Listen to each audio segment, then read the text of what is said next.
네, 빠르게, 안녕하세요. 오늘은 등차 수열. 아니, 아까 설명을 했는데 마이크가 안 되더라고요. 그래서 다시 마이크를 끼고 나서 설명을 시작하겠습니다. 자, 오늘은 뭐에 대해서 배워볼 것이냐면, 첫 번째 개요에 대해서 해야겠죠. 자, 일단 수열이란 무엇인가? 수열에 대해서 배워볼 거고, 두 번째는 수열의 표현 방법.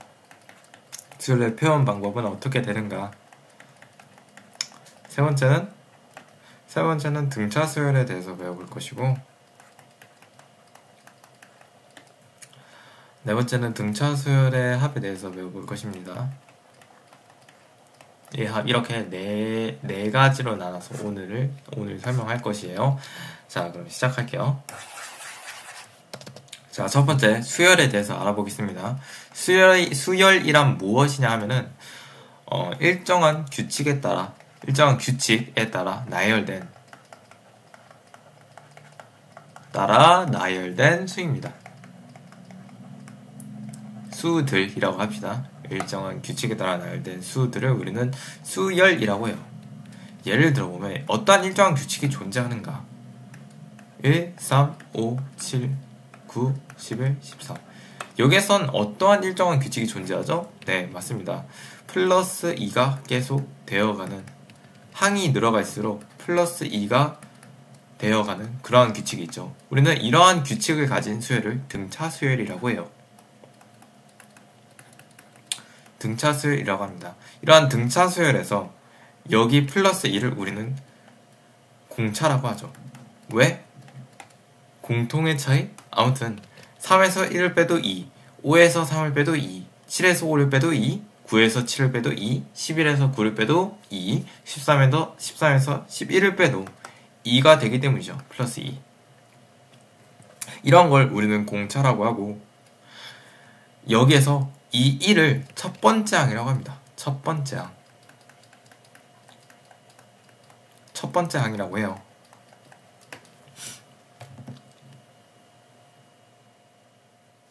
자, 그러면 이렇게 수열의 기본적인 개념에 대해서 알았다고 할 수 있습니다. 이러면, 자, 그럼 수열에 대해서 배워보았으니까 다음에는 바로 등차 수열로 이제 등차 수열이 아닌 수열의 표현 방법으로 넘어가도록 하겠습니다. 수열은, 자, 아까 제가 말했듯이 수열이란 건 일정한 규칙에 따라 나열된 수들입니다. 그렇다면 수열을 어떻게 표현할 수 있는가? 어떻게 그 긴 수의 나열을 1, 3, 5, 7, 9, 11, 13 아니면은 더 끝까지 가서 101, 103, 105까지 가는 이 긴 수의 나열을 어떻게 표현할 수 있는가에 대해서 알아보죠. 이 겁나 긴 수열은 세 가지 방법으로 표현될 수 있습니다. 첫 번째 방법은 무식하게 나열하는 거예요. 나열하는 것입니다. 제가 아까 일정한 규칙에 따라 나열된 등차 수열을 1, 3, 5, 7, 9, 땡땡땡으로 나열했습니다. 이렇게 무식하게 그냥 끝까지 나열하는 거예요. 이게 수열을 표현할 수 있는 방법입니다. 이렇게 수열을 표현할 수 있고, 이렇게 나열로서 수열을 표현할 수가 있고, 두 번째로서는 이제 일반항이라는 것으로 나열할 수가 있습니다. 자, 수열 AN이라는 게 있습니다. A의 n번째 항이라는 그러한 A의 n번째 항까지 이어지는 수열이라는 뜻이고요. 이러한 수열은 이러한 식으로 또 표현을 할 수가 있어요. 등차 수열에서 이러한 A n번째까지 이어지는 수열을 이러한 식으로 표현할 수 있습니다. 이건 등차 수열의 일반항이에요. 제가 아직 등비 수열을 아직 배우지 않았기 때문에 등차 수열의 일반항에 대해서 먼저 알려드리도록 하겠습니다. 자, 등차 수열의 일반항은 첫 번째 항이 A1, 두 번째 항이 A1에다가 공차를 하나 더한 것. 세 번째 항은 A의 1에다가 공차를 두 번 더한 것. 네 번째 항은 A1에다가 공차를 세 번 더한 것입니다.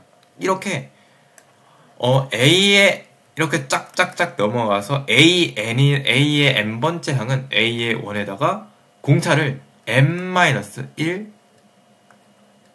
n-1 D라고 표현할 수가 있죠. A의 n번째 항이니까 마지막 첫 번째 항에다가 n-1 곱하기 D를 하게 되면은 A의 n번째 항이 정확히 어떠한 항인지, 정확히 어떠한 수를 가지는 항인지 명확히 알 수가 있어요. 그건 왜냐하면은, 자, 저희가 두 번째 항을 구하고 싶어요. 두 번째 항은 첫 번째 항에다가 공차를 하나 더한 거잖아요. 그러면 첫 번째 항에다가, 저희가 두 번째 항을 구하고 싶어요. 첫 번째 항에다가 공차를 하나 더한 겁니다. 그럼 두 번째 항에다가 -1을 했을 때, -1을 한 것에, 자, 두 번째, 2-1 곱하기 D를 한 것에 A를 더해준 거죠. 그러니까, 그냥 간단하게 말해서 첫 번째 항에다가 D 하나를 더해준 것이다. 라고 보면 됩니다. 자, 그럼 세 번째 항은 어떻게 구하는가? 세 번째 항은 이 등차수열의 일반항에 의해서 첫 번째 항에다가 세 번째 항이니까 D. 이렇게 구할 수가 있는 거죠. n-1. 공차는 두 번째 항이라면 한 번 더해지고, 세 번째 항이라면 두 번 더해지고, 네 번째 항이라면은 세 번 더해집니다. 그러니까 네 번째 항이라면 세 번 더해지니까, 공차가 세 번 더해지니까 이러한 일반항을 갖게 되는 거예요. 이해가 될런지는 잘 모르겠는데, 아무튼 이런 수열의 모든 각각의 항은 이런 첫 번째 항과 공차 D만 있으면은 표현이 가능해요. 제가 만약 13579 땡땡땡으로 늘어나는 AN이라는 수열이 있습니다. 아무튼 AN이라는 이러한 수열이 있다고 해볼게요. 그러면 제가 만약 A의 9993번째 항을 구하고 싶어요. 제가 만약에 A의 9993번째 항이 무엇인가 라는 문제를 냈을 때 우리는 첫 번째 항 A1과 공차 D만 알면 구할 수 있습니다. 이거 쉽게 구할 수 있어요. 어떻게? 등차 수열의 일반항을 이용해서. 자, 다시 한번 강조하자면 우리는 모든 수열의 각각의 항을 첫 번째 항과 공차 D만 있으면 구할 수 있습니다. 왜냐하면 등차 수열은 전부 첫 번째 항과 공차 D로만 이루어져 있기 때문이에요. 첫 번째 항은 A1, 두 번째 항은 A1 플러스 D, 세 번째 항은 A1 플러스 2D, 세 번째 항일 때는 공차가 2번, 네 번째 항일 때는 공차가 3번. 이렇게 해서 일반항이라는 것이 형성이 되는 것이고, 이러한 첫 번째 항과 공차 D를 알고 있을 때 A의 9993번째 항도 구할 수 있습니다. 자, 그렇다면 정확히 어떻게 구하는가 하면은, 자, A의 9999번째 항은 첫 번째 항에다가 공차를 몇 번 곱한 거죠? 첫 번째 항에다가 공차를 몇 번 더한 거죠? 9998번 공차를 더한 거죠. 그럼 제가 만약에 자, A의 5325번째 항을 구하라. A의 5325번째 항은 무엇인가? 라는 물음을 던졌을 때, 자, A의 5325번째 항은 A의 첫 번째 항에다가 공차를 몇 번 더한 거죠? 공차를 5324번 더한 거죠. 이렇게 해서, 자, 그리고 이거는 이제 5325-1 이제 n번째 항은 n에 들어가는 거예요. n-1이니까 5325-1 곱하기 d만큼 첫 번째 항에 더해지면은 5325에 A의 5325번째 항을 구할 수가 있는 거죠. 아무튼 이렇게 등차수열의 일반항에 대해서 알아보았고, 등차수열의 일반항은 언제 쓰이냐면은 이렇게 까마득한 등차 수열의 일반항은 언제 쓰이느냐라는 질문을 던져본다면 등차 수열의 일반항은 이렇게 까마득한 수 A의 9,999번째 999999999 항을 구하세요. 이러한 문제가 나올 수도 있어요. 뭐 이렇게 커지진 않겠지만 뭐 A의 5만 번째 항, 5만 세 번째 항, A의 1000번째 항, 뭐 이러한 문제는 나올 수가 있거든요. 이러한 문제를 풀 때 등차 수열의 일반항을 사용할 수가 있습니다. 등차 수열의 일반항 공식은 AN에다가 첫 번째 항에다가 n번째 항에서 마이너스 1을 한 것의 공차 D. 이건 이해하셨겠죠? 제가 계속 설명했습니다. 다시 설명해 드릴게요. n번째 항은 A의 세 번째 항은 첫 번째 항에다가 공차를 2번 더해준 것입니다. 그럼 A의 10번째 항은 첫 번째 항에다가 공차를 9번 더해주면 A의 10번째 항이 나옵니다. 이것을 공식으로 일반화시키면은 A의 n번째 항이 A라는 첫 번째 항에다가 공차를 n-1 곱하기 한 것만큼 더해준 것이다 라고 할 수가 있는 거죠. 이걸 우리는 등차 수열의 일반항이라고 하고, 이걸 어떻게 언제 쓰이느냐, A의 99,999번째 항을 구하시오 라고 할 때 이러한 문제를 풀 때 사용이 됩니다. 아무튼 이렇게 등차 수열의 일반항에 대해서 배워보았고, 이러한 등차 수열의 일반항이 수열의 표현 방법이라는 것을 알 수가 있습니다.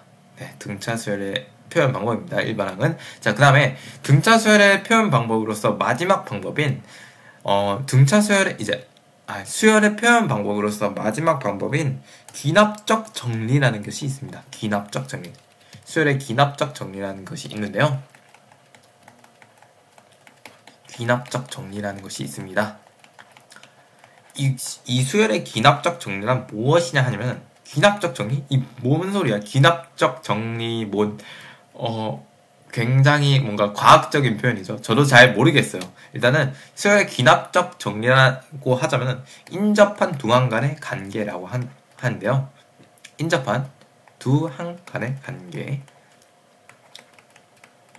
관계라고 합니다. 관계. 자, 인접한 두 항 간의 관계입니다. 자, 그러니까 예를 들어보자면, 자, A n번째 항에 더하기 1을 한 것은 A n번째에다가 공차 D를 더한 거예요. 자, 쉽죠? 어렵지 않죠? 아까 말한 것을 조금 다르게 변형시켜서 표현한 것입니다. 아까 여기서 쭉 말한 것을 다르게 변형시켜서 표현한 거예요. 자, A 플러스 2D가 있습니다. 자, 이건 A의 세 번째 항이에요. 이건 A의 두 번째 항이에요. 자, A의 n번째 항이 A의 두 번째 항이라고 가정해 봅시다. A의 두 번째 항은 공차 D, A의 두 번째 항에다 공차 D를 더해준다면 A의 세 번째 항이 되겠죠? 쉽죠? A 플러스 D에다가 공차 D를 더해주면 A 플러스 2D, A의 세 번째 항이 됩니다. 자, 쉽습니다. 근데 여기서 이런 식으로 수열의 모든 질서, 13579의 모든 질서를 이 수열의 식 하나만으로 전부 표현할 수가 있어요. 근데 여기에서는 주의할 점이 뭐냐면은, 아까 등차 수열에서는 모든 것이 다 첫 번째 항과 공차 수열, 공차만 있다면은 표현할 수 있다고 했어요. 첫 번째 항과 공차만 있다면 표현할 수, 근데 여기를 보자면은 공차는 있는데 첫 번째 항은 표현되지 않았어요. 그렇기 때문에 첫 번째 항을 이제 우리가 표현을 해줘야 합니다. 이런 식으로 첫 번째 항을 표현해 주었으면은 이제 수열의 귀납적 정리 완료.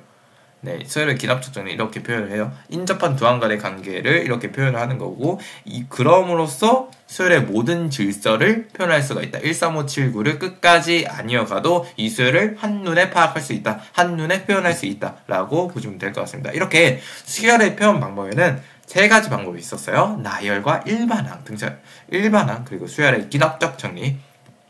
자, 근데 귀납적 정리는 나중에 배울 것이기 때문에 그렇게 알지 않아도 돼요. 등차 수열에 하나 더 알려드리자면은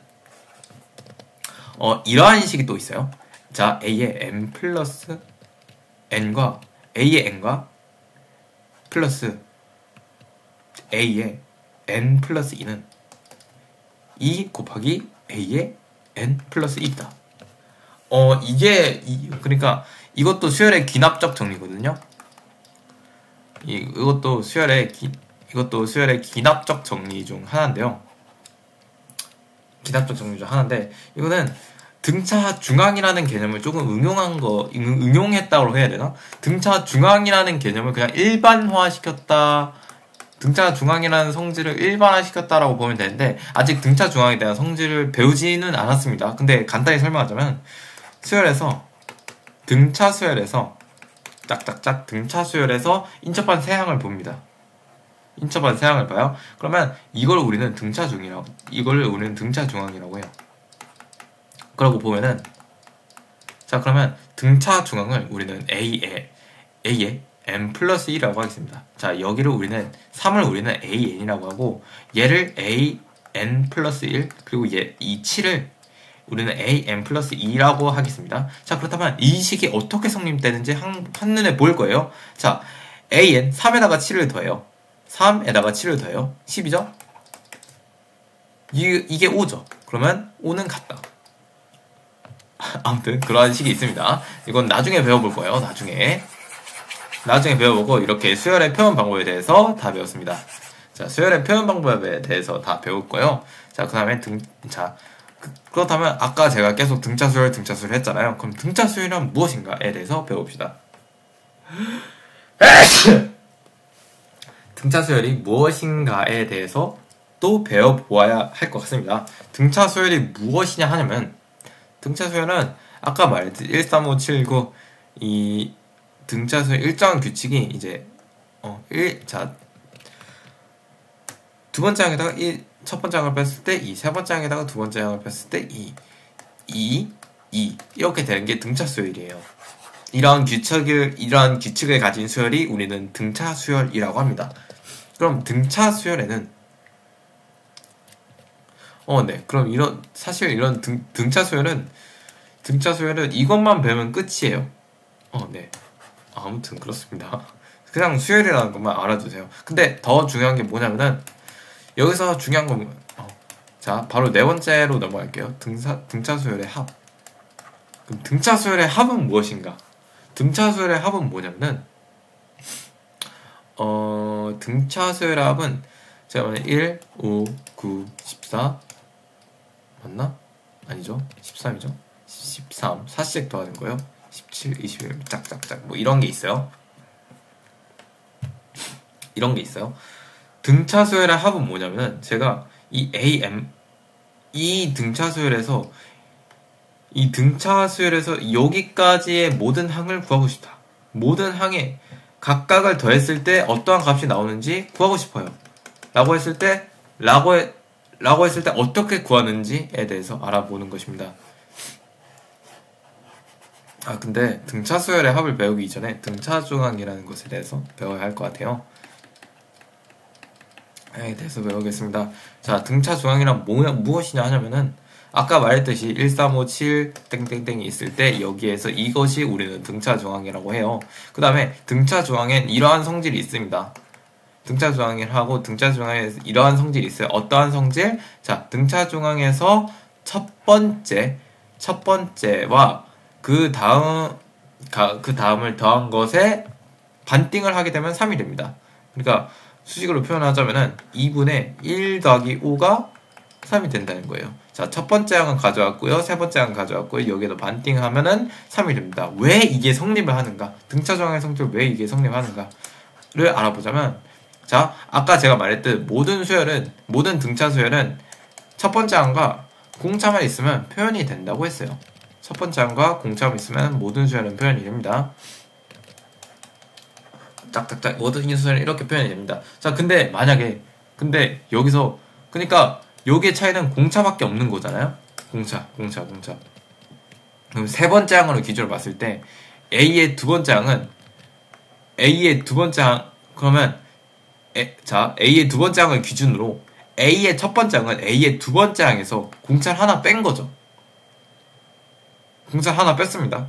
그렇다면 A의 세 번째 항은 A의 두 번째 항에다가 공차를 하나 더한 것입니다. 그렇다면 이 관계를 이용해서 저희는 A의 두 번째 항을 구할 수가 있겠죠. 자, 첫 번째 항과 세 번째 항을 더하면은 공차 마이너스 D와 플러스 D가 서로 상쇄하면서 서로 사라집니다. 그러면 2A2가 돼요. 그럼 여기서 2를 나눠주면은 이게 바로 두 번째 항 A2가 되는 거죠.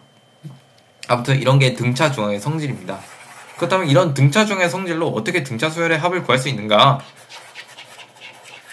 라는 물음을 던지신다면 어떻게 구하지?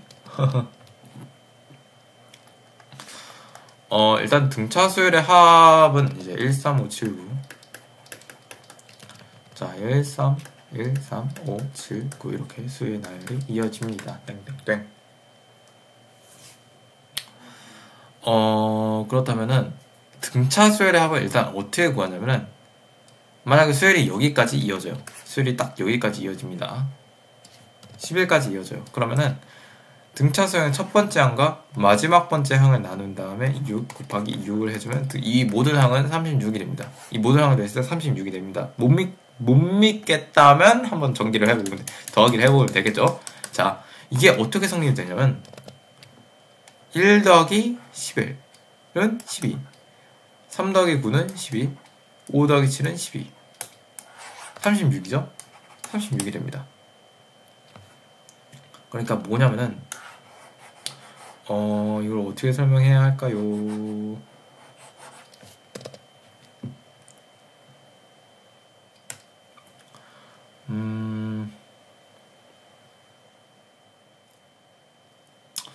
등차 수열의 합을 어떻게 설명하지?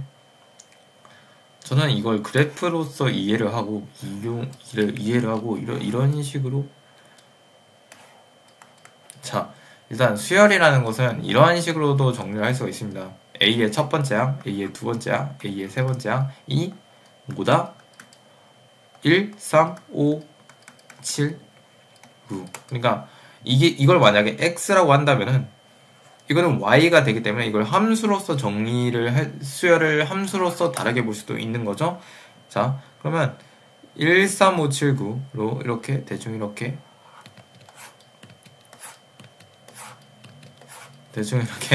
이렇게 수열이 그어진다고 보면은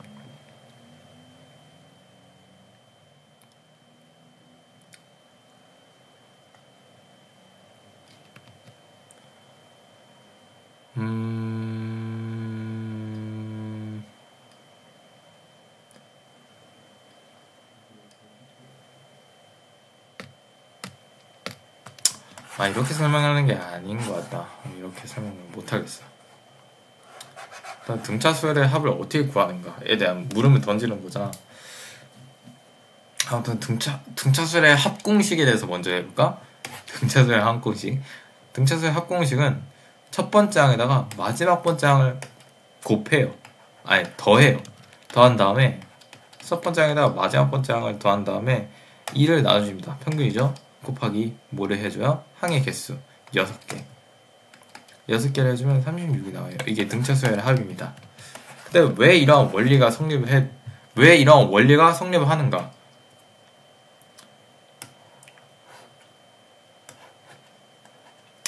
이거 평균이 6이죠? 이거 더해서 평균하면 6이죠? 이거 더해서 평균하면 6이죠? 그러니까 이거 더해서 평균하면 6이고 이거 더해서 평균하면 6이고 얘가 좀 떼어줬어 얘를. 그러니까 등차 중앙인 건 모르겠어. 나도 못 설명하겠다고. 아무튼 자, 등차 수열의 합에 대해서는 아직 개념이 부족한 것 같습니다. 개념 부족으로 나중에 설명할게요. 개념이 부족해서 나중에 좀 더 배우고 다시 어떻게 하면 쉽게 설명할지 생각을 해보고 오겠습니다. 네, 그럼 오늘 강의는 여기까지로 하고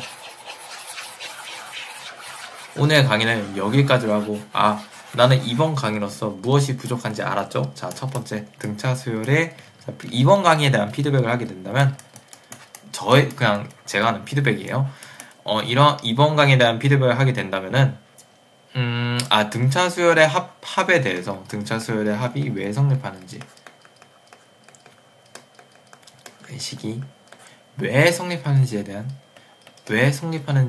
이해가 필요하다.